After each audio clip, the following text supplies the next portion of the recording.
So the mic isn't coming through my ear.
Hi, I'm Rika Watanabe of Peaceboat, speaking from Tokyo, Japan.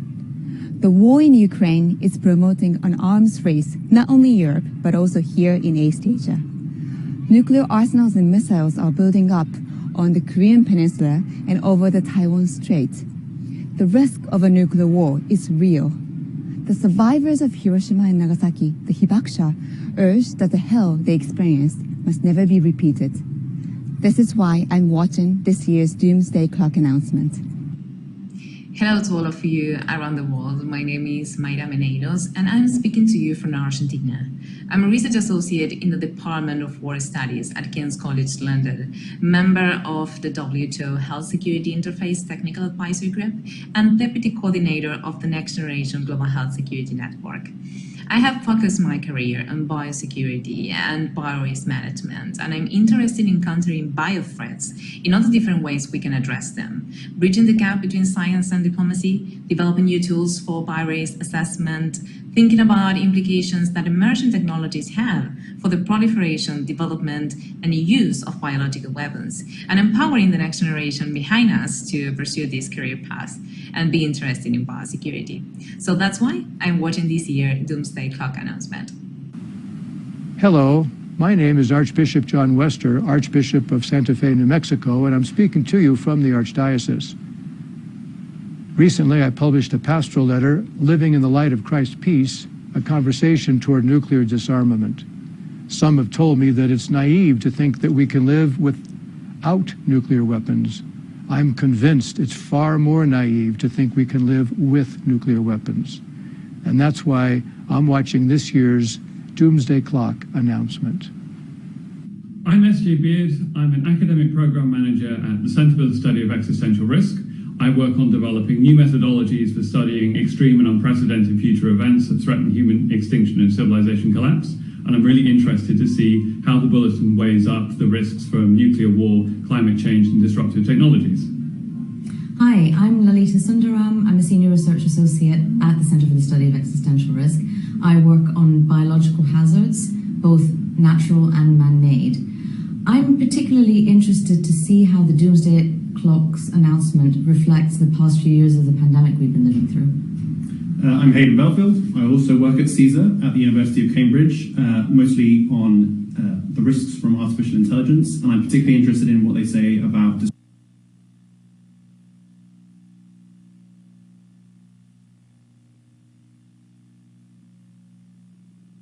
disruptive technologies. And that's why we'll be watching this year's Doomsday Clock update. Hi, my name is Camelia Forbes, and I'm a second-year master's student and president of the student body here at the University of Chicago Harris School of Public Policy.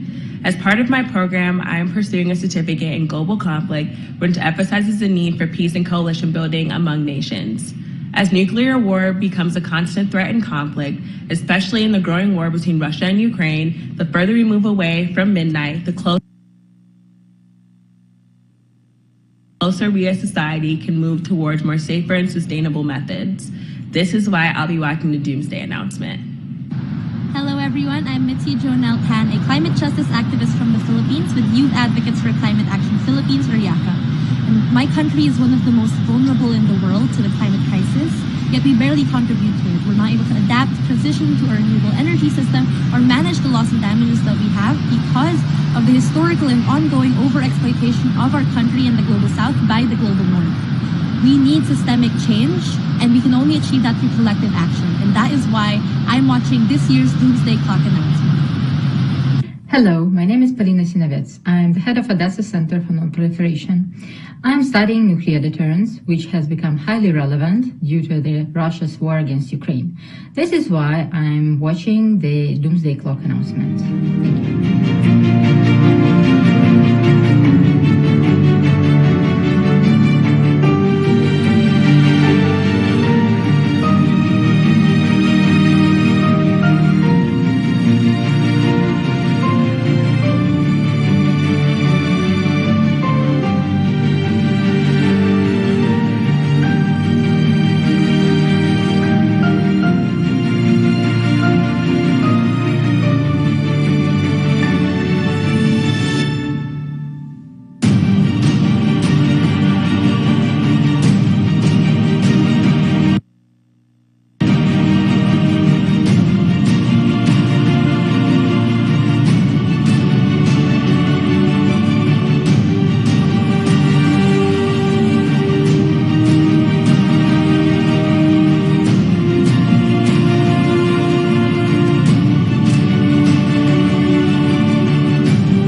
President and CEO of the Bulletin of the Atomic Scientists.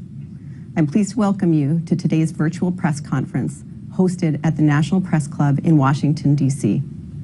I'd like to start by thanking President Mary Robinson and President Elbagdor Shakia of the Elders for joining us today. I would like to thank the Harris School of Public Policy at the University of Chicago for its ongoing partnership and for serving as the Bulletin's home institution. I would also like to thank our many supporters, foundations, corporations, and individuals from around the world who make opportunities like today possible. My colleagues and I join you this morning to update you on the 2023 time of the Doomsday Clock. The Science and Security Board of the Bulletin of the Atomic Scientists sets the Doomsday Clock each year to answer two important questions. Is humanity safer or at greater risk this year compared to last year? And is humanity safer or at greater risk this year compared to the more than 75 years we have been asking the question? The time on the Doomsday Clock represents the judgment of leading science and security experts about the threat to human existence, with a focus on man-made threats, nuclear risk, climate change, and new disruptive technologies, including biotechnologies. We at the Bulletin believe that because humans created these threats, we can reduce them. But doing so is not easy, nor has it ever been. And it requires serious work and global engagement at all levels of society. The Doomsday Clock was created in 1947 and has become one of the most powerful and most recognized graphic representations. Since its inception, the Bulletin's Doomsday Clock has been set closer and farther away from midnight. In 2020, we set the clock the closest it has ever been to midnight at 100 seconds. It has been set as far away as 17 minutes to midnight at the end of the Cold War.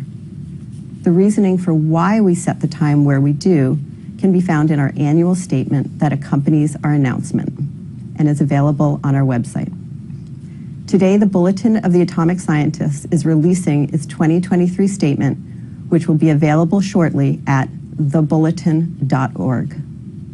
Following the announcement of the time, we will proceed to hear from experts and world leaders about why we set the time where we did and what we can do about it. In 2020, when we first set the clock at 100 seconds to midnight, I stood before you and noted that the world had entered the realm of a 2-minute warning, a period when danger is high and the margin for error is low. I noted then that the moving of the clock closer to midnight moves us into a period that requires newfound vigilance and focus from leaders and citizens alike. The move from minutes to seconds emphasizes our proximity to midnight. When the Science and Security Board kept the clock at 100 seconds to midnight in January 2022, we called out Ukraine as a potential flashpoint in an increasingly tense international security environment. We noted that without swift and focused action, truly catastrophic events were more likely. And then when the clock stands at 100 seconds to midnight, the moment is both perilous and unsustainable. In February 2022, weeks after our announcement, our fears were borne out when Russia invaded Ukraine. In March of 2022, the Bulletin issued a statement that condemned the illegal and dangerous invasion of Ukraine by Russia and called on all countries to denounce Russia's actions and President Putin's outrageous threats of nuclear use. Russia's thinly veiled threats to use nuclear weapons remind the world that escalation of the conflict by accident, intention, or miscalculation is a terrible risk. The possibilities that the conflict could spin out of anyone's control remains high. As UN Secretary General Antonio Guterres warned this past August, the world has entered a time of nuclear danger not seen since the height of the Cold War. The war's effects also undermine global efforts to combat climate change as countries dependent on Russian oil and gas have expanded investment in natural gas, and Russia's false accusations that Ukraine planned to use radiological dispersal devices, chemical weapons, and biological weapons take on a new meaning as well. The continuing stream of disinformation about bioweapons laboratories in Ukraine raises concerns that Russia itself may be thinking of deploying such weapons. There is no clear path for forging a just peace that discourages future aggression under the shadow of nuclear threat. The U.S. government, its NATO allies, and Ukraine have a multitude of channels for dialogue. We urge leaders to explore all of them to their fullest ability. With this in mind, we are releasing today's statement in English, Russian, and Ukrainian. It is the first time we have done this, and we hope it garners the attention it deserves in the capitals most affected. Joining us to reveal the 2023 time on the Doomsday Clock are Siegfried Hecker, Chair of the Bulletin's Board of Sponsors, Director Emeritus of the Los Alamos National Laboratory, and a Professor of Practice at Texas A&M University and the Middlebury Institute of International Studies at Monterey. Daniel Holtz, Co-Chair of the Science and Security Board, and a professor in the Department of Physics and Astronomy and Astrophysics at the University of Chicago. Sharon Squassoni, co-chair of the Bulletin Science and Security Board, research professor at the Institute for International Science and Technology Policy at the Elliott School of International Affairs at the George Washington University. Mary Robinson, chair of the Elders and former president of Ireland. Elbegdor Tsakia, member of the Elders and former Prime Minister and President of Mongolia. Today, the members of the Science and Security Board move the hands of the Doomsday Clock forward, largely, though not exclusively, because of the mounting dangers in the war in Ukraine. We move the clock forward the closest it has ever been to midnight. It is now 90 seconds to midnight.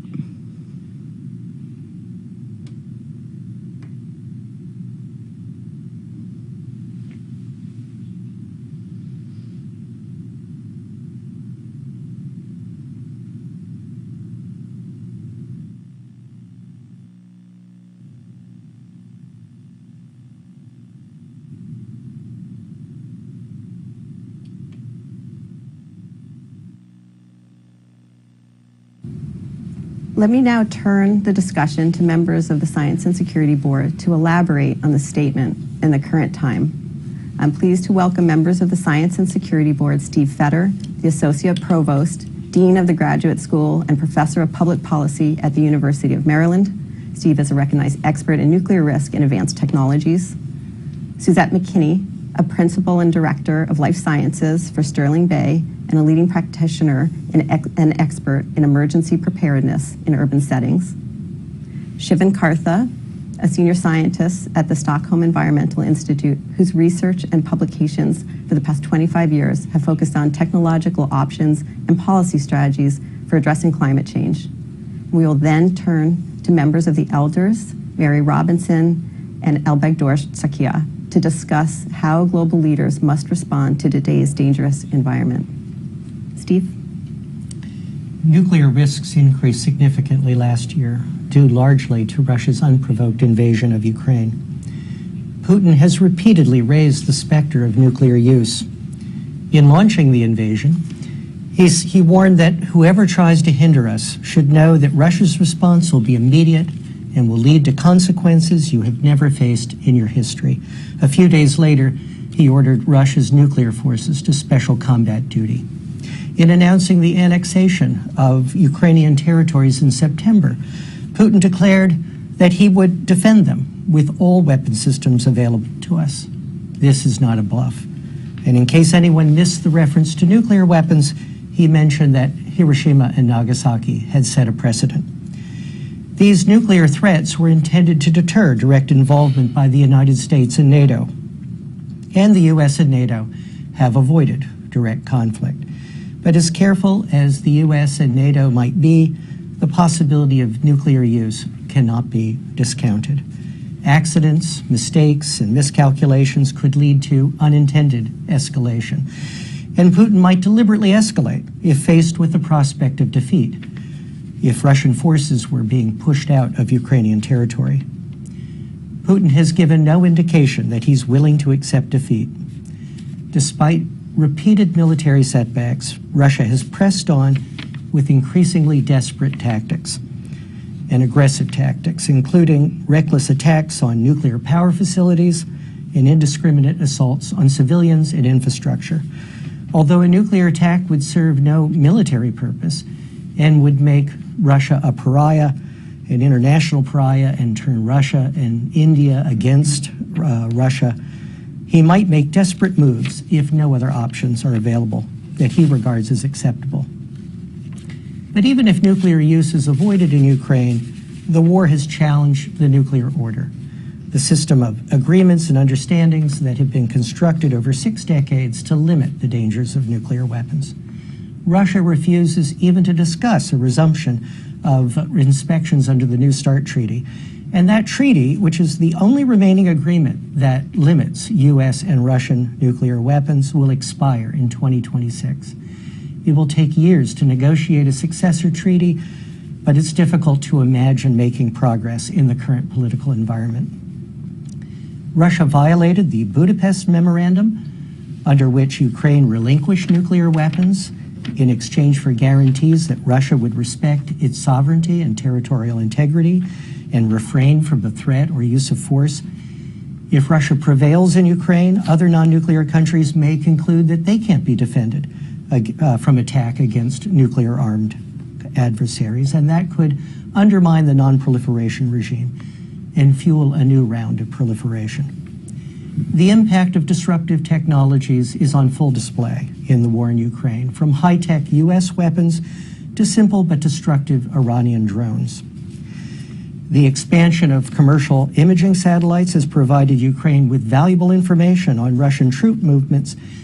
Russia has increased its control of the press in efforts to spread disinformation, but virtual private networks and Starlink satellites have kept some Russians and Ukrainians connected to the uncensored internet.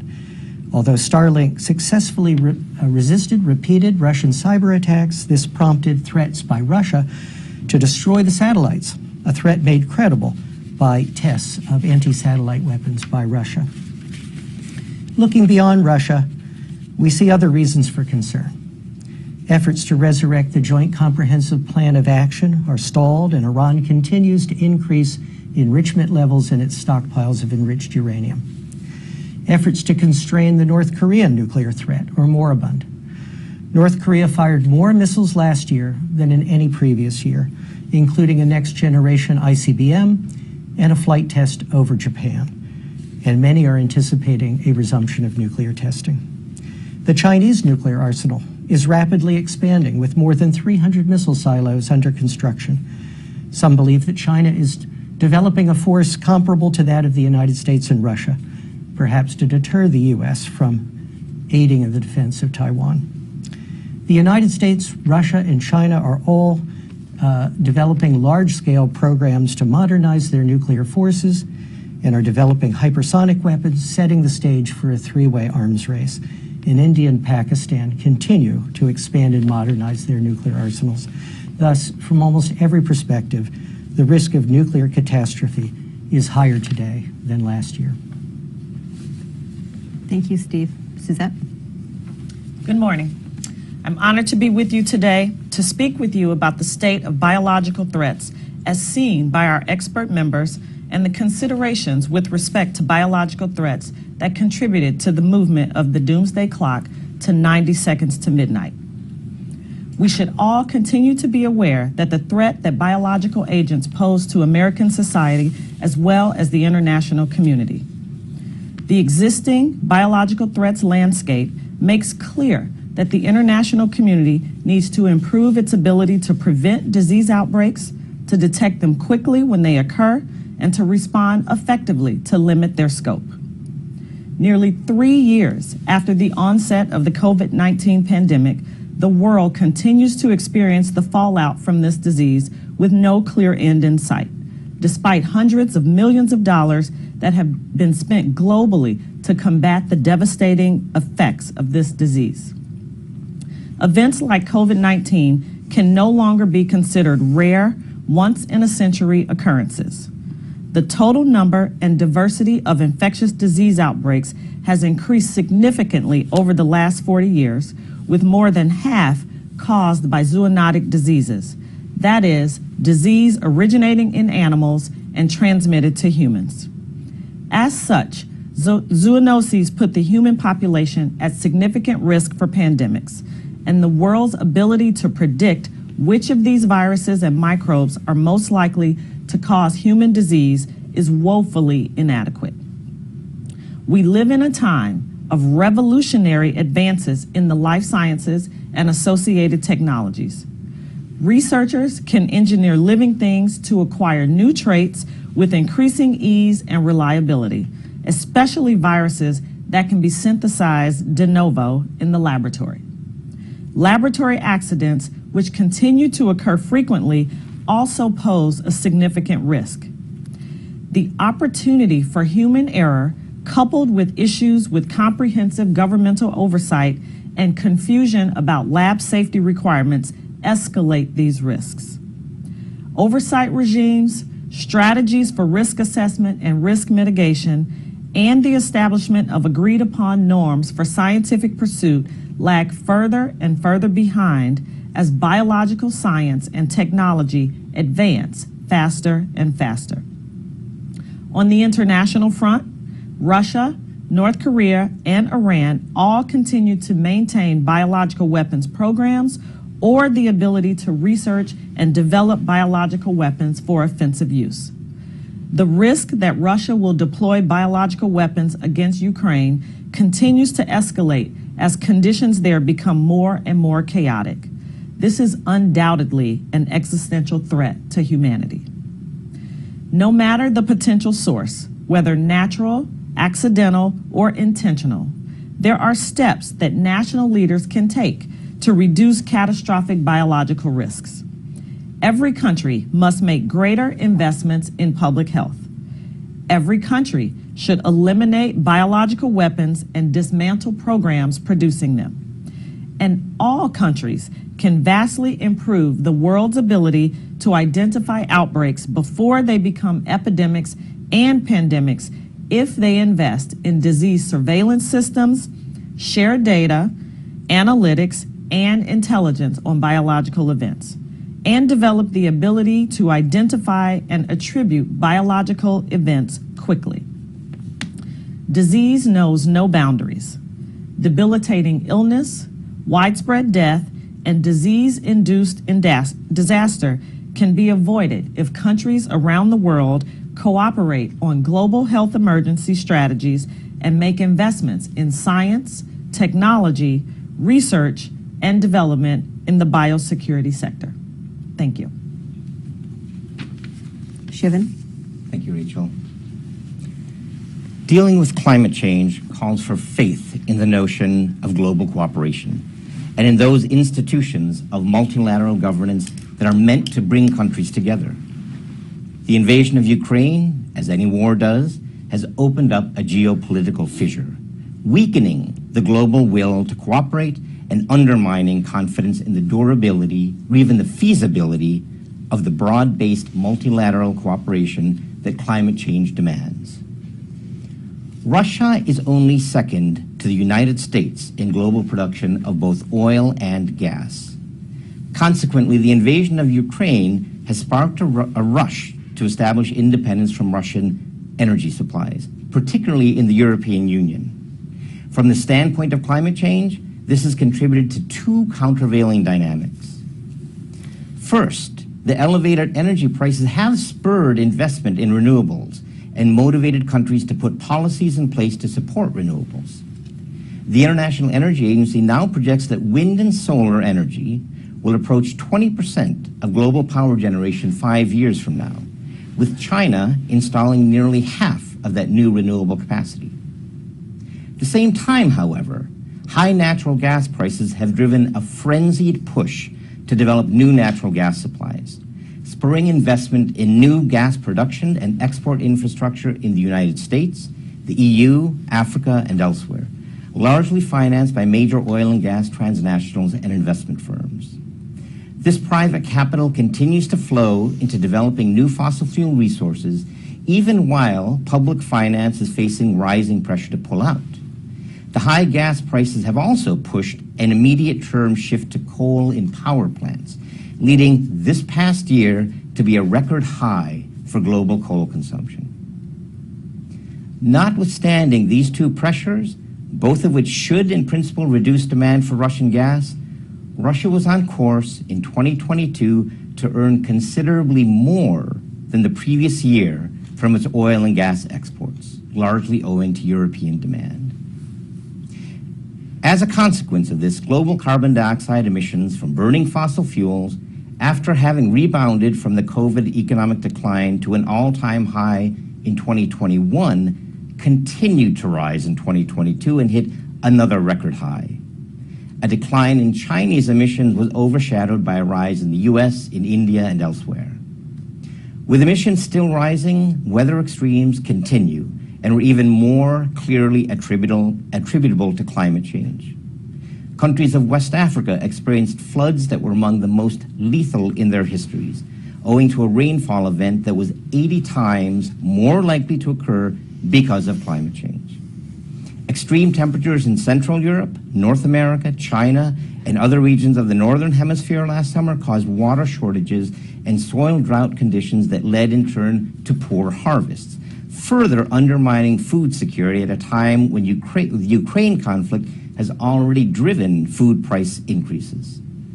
Pakistan faced this year's most dramatic sign of our increasingly volatile climate: intense floods due to what was called a monsoon on steroids that inundated 1/3 of the country.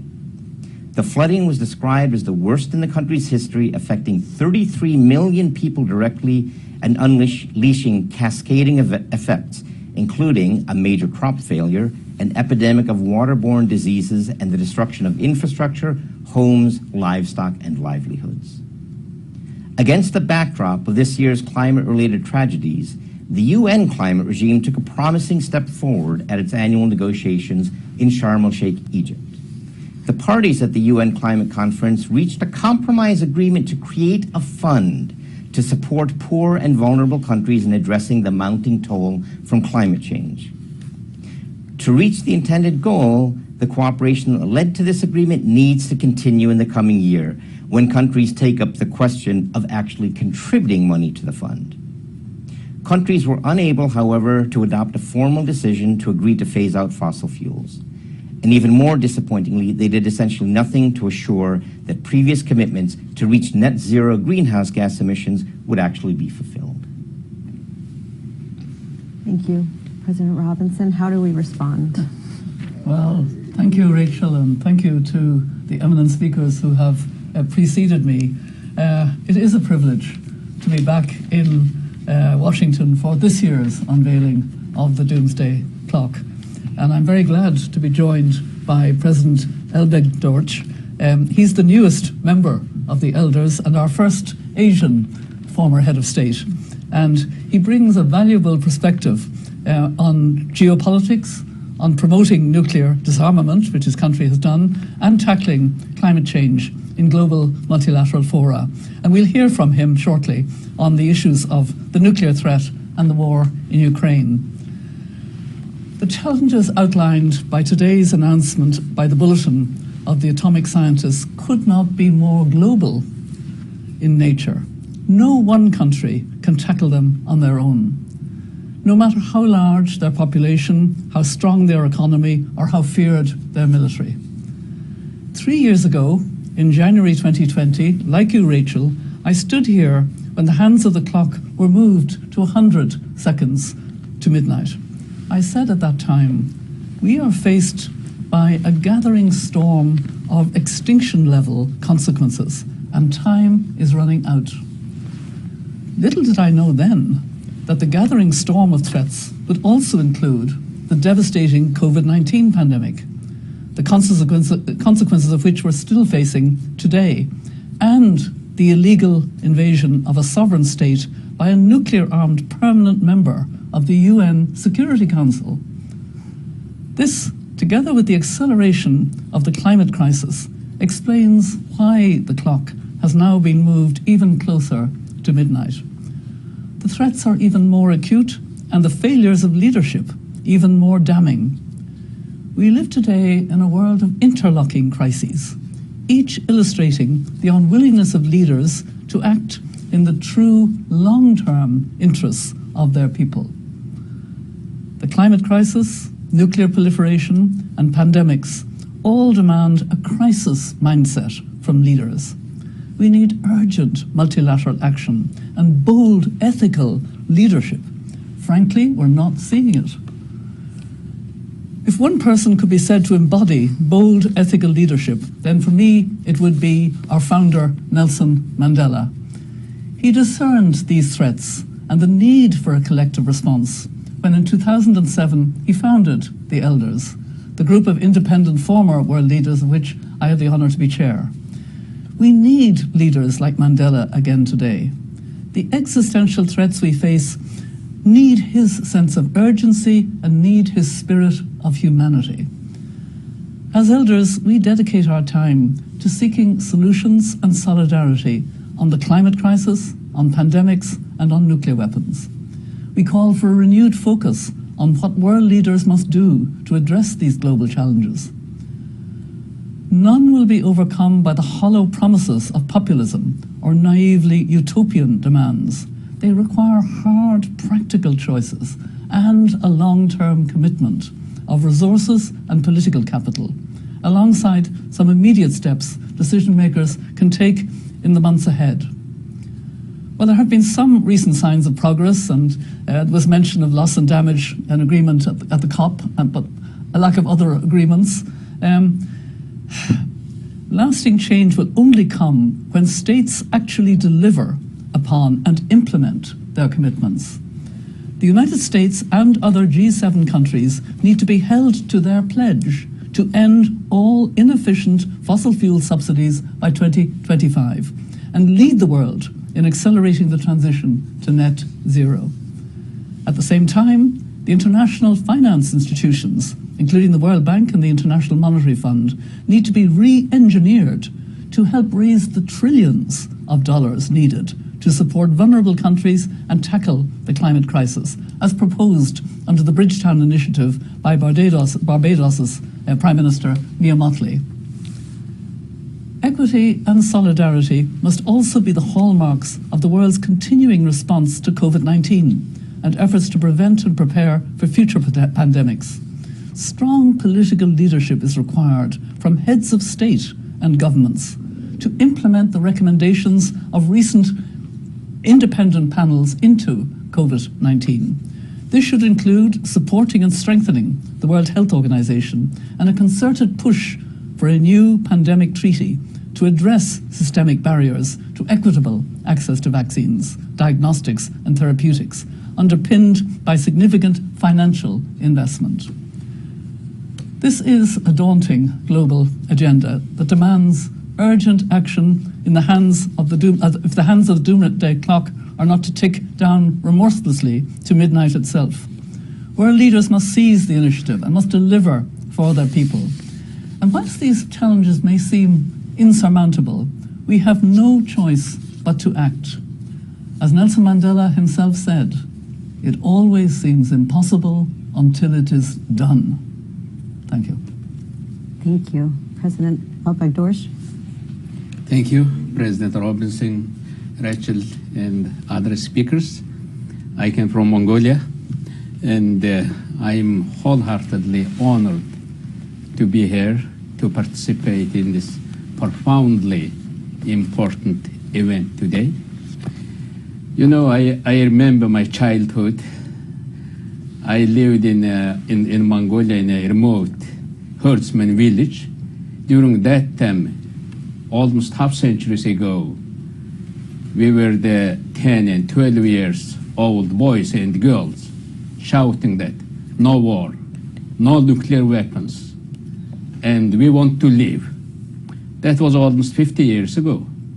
But now I'm really honored to say to the village of humanity, you know, there are existential threats. We are really closer moved to the doomsday. And when I see that village to humanity, now I'm honored to say from this stage today.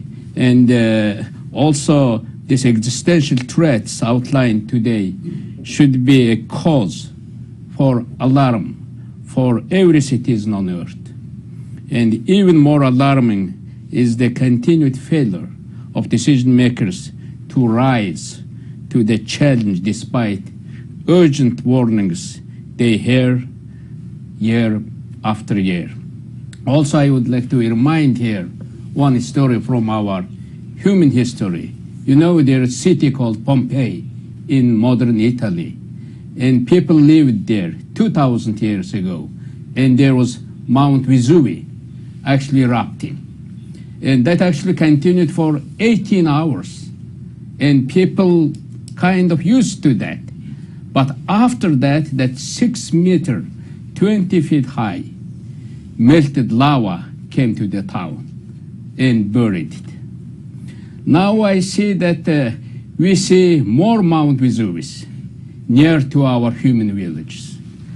Mount Vesuvius is related with the wars, with the nuclear weapons, nuclear threats, and that pathogenic threats, and pandemics, also with the climate crisis. There are one more mountain is rising. It's like more related with the disruptive technologies. And people and scientists are warning us. And we have to wake up now for the call of these people. And I think science is not nationalistic. Science is universal. And they are calling us. And we all know that Doomsday Clock, when it was far in 1991, 17 minutes to the midnight. If you say the 17 minutes in terms of the seconds, it's 1,020 minutes. Now that actually moved to the 90 minutes. Since, you know, 17 minutes, it's almost, 17 minutes is almost 10 times closer to the midnight.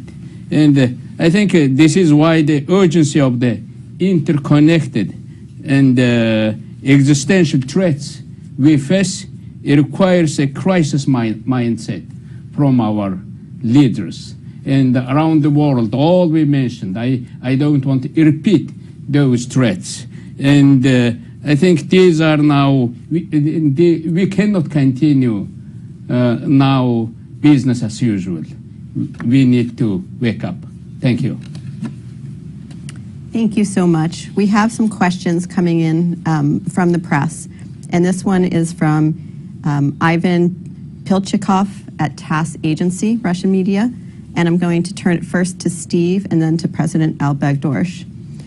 The first question is, the U.S. and its allies are currently discussing sending Western tanks, additional long-range weapons, and Western fighter jets to Ukraine. How, in your opinion, this is for Steve, how, in your opinion, does it affect the prospects for resuming of the U.S.-Russian strategic dialogue on arms control, and does it increase the risk of nuclear conflict? Before you answer, I'm going to then turn it over to President al-Baghdorsh, who has engaged directly with President Putin when he was serving as president in Mongolia, sitting between some pretty powerful neighbors. So first, Steve, if you could take that first question, and then I'll pass it over to President al-Baghdorsh for some thoughts. The U.S. and Russia have a strong shared interest in avoiding nuclear war and in minimizing nuclear risks, and we should be able to pursue this shared interest despite the war in Ukraine, just as we did during the darkest days of the Cold War. U.S. military assistance to Ukraine may complicate those efforts, but as I alluded in my remarks, I think is essential for the long-term risks of nuclear war, nuclear proliferation, that Ukraine is able to resist the invasion and repel Russian forces. And so we should do everything we can to support Ukraine in that. President al-Baghdorsh? I think President Putin attacked Ukraine not because of his reasoning today he's talking about, and he actually attacked Ukraine. My understanding is if free Ukraine succeeds, it might be bad for Russians. And because of that, I think he attacked Ukraine. And from the first day, when there was started full invasion of Ukraine, Ukrainian leadership asked for more weapons. I think Ukraine has every right to exist, every right to defend.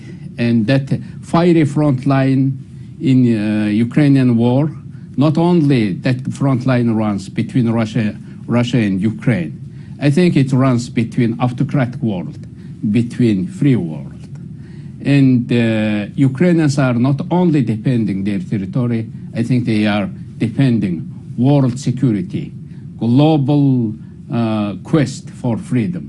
And when the Western allies give them more weapons to Ukraine, there seems more succeeding. When there are more tanks, when you give more javelins against tanks, they are succeeding. If you, when you give the more aircraft, anti-aircraft weapons, there are no longer, you see no longer the fighter jets or attacking helicopters. But now that entrenched, aggressor, in order to fight with them, I think they need more tanks. And from the start of the Ukrainian war in Ukraine, now there are triple number, 333 days, exactly today. 333 days. They are defending their country and defending world security and freedom. I think they need more tanks. That fatally wounded Ukraine has no time to wait. When there is rape happening, when there is healings happening, when there is coming to their country more destruction, they have no time to wait. I think they need more support, more weapons, more tanks. Thank you. The second question is from Seth Borenstein that I'm going to take the answer to, and then I'm going to pass it over to President Robinson. The second question from Seth Borenstein at the Associated Press. You've been saying for decades we are mere minutes from doomsday, yet here we are, still going. What is different this time, and what should the public believe is different? The point of the clock is to assess where humanity is, whether we're safer or at greater risk. And as we move the clock closer to midnight, we are sending a message that the situation is becoming more urgent. We need to spend more attention, that crises are more likely to happen and have broader consequences and longer standing effects.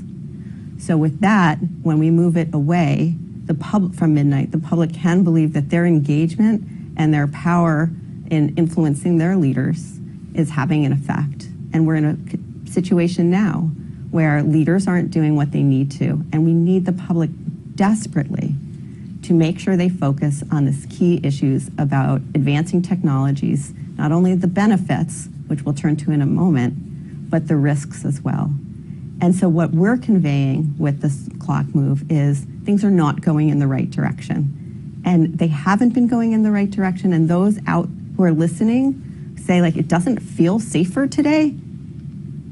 They're not alone. We're very concerned about this. So no one can do this alone, but everyone can do something. And with that, we hope that the moving of the clock, as we assess where the threats are, is a motivator that we all need to pay attention to these key issues. So with that, I'd like to turn it to President Robinson about what world leaders can do and whether you see this moment as more urgent as we do when we set the clock. Very much so, Rachel. The Bulletin of Atomic Scientists has done its job. It's provided us with the evidence-based reason why we are now 90 seconds from midnight, the closest the Doomsday Clock has ever been to midnight. Wake up, leaders. And that's the call.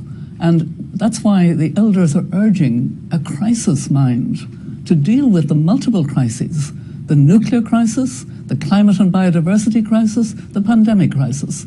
And we actually know what to do in each of those. And these are global solutions that are needed. We need longer-term vision on the part of leaders. We need to, to find a way to really understand that we're talking about humanity. In many ways, these years leading up to 2030, from a climate and biodiversity perspective, are probably the most important years in human history. Because either we will do what the scientists are telling us to do, or we will condemn future generations to a terrible world. I mean, it's unbelievable that we would do that. During COVID, we listened to medical experts, and countries knew that unless they listened to the I can't even pronounce the word, never mind, listened to the medical experts and, had the vaccines roll out, etc., that we were in real danger. Why can't we listen now just as well to the scientists who are telling us in unequivocal terms how serious it is? Leaders, wake up. This is your responsibility. This is on your watch. Thank you. I'm going to turn the last question to Suzette and Shivan. And this comes in. This is the closest we've ever been to midnight. But are there any bright spots that you want to highlight? Any areas of hope? Let me go to Shivan. I'll go to you first, and then Suzette, you can take us home. One thing that's happened that we can definitely take some heart in is that there has been tremendous expansion in innovation around renewable energy and in deployment and in policies that will support the further expansion of renewable energy. And renewable energy is set to be the largest group of energy sources in the fairly near future, in the next 5 years or so, and that's compared to coal, which has been dominant source of electrical power. So that's definitely something to take heart in. A second thing to take heart in is that, like various other problems, climate change is in some ways a generational problem. There's a generation that's growing up now, a generation that will be our leaders in the future, that is fired up about climate change, so to speak. They're very concerned about it. They're concerned about it as a personal issue. We, our generation, has been talking about climate change as a problem for future generations. This is the future generation that is coming up now and that will see the potential very dire impacts. And so their motivation and their energy and their seriousness about climate change in a way that the former generation hasn't been, as President Robinson was saying, that's something to definitely put some serious hope in. Dr. McKinney? Thank you, Rachel. I would say there are a number of bright spots in areas that give us hope. First and foremost, investment in the life sciences and the will among leading researchers to identify advancements in technology, advancements in the life sciences continues to grow. The COVID-19 pandemic really heightened the need to increase research in these areas and to continue to search for the quest to solve for these very complex public health and medical problems. I also believe that healthcare practitioners are more emboldened to work together and to work alongside policymakers to ensure that we are moving quickly toward the advancement of surveillance systems and other processes that can help us identify these threats much more quickly and respond to them much more appropriately. I do believe that while there continues to be a void in the international community with regards to how quickly these advancements are being made, there is will there to move the needle, if you will, on advancements. And I think that our leaders need to not become complacent, but continue to recognize and understand the devastating effects of biological threats and the continued need for advancements in research and all areas of the life sciences so that we can begin to improve upon these situations so that we will curb and begin to slow down the negative impacts of biological threats. Thank you. As we come to the end, I want to thank you and thank our panelists and experts and world leaders for joining us for this year's announcement. We've heard some bright spots, ones that we always look for at the Bulletin, because science, the advancement of science, brings such huge potentials. But if we don't figure out how to manage the risks associated with them, it's the risks that will lead us rather than the benefits. And right now, as we heard from President Robinson, Chairman of the Elders, the time is urgent. We really do need creative and bold leadership, ethical, moral, political leadership. We need the scientists around the world to keep working with us and pointing out where the opportunities and threats are. And we need all of you to do what you can at the local level to help make sure that you're doing your part and that your leaders are hearing from you that time is of the essence. So with the Doomsday Clock now, thoughtfully and intentionally, at 90 seconds to midnight, there really is no time to waste. Thank you for joining us for this year's announcement. We are adjourned.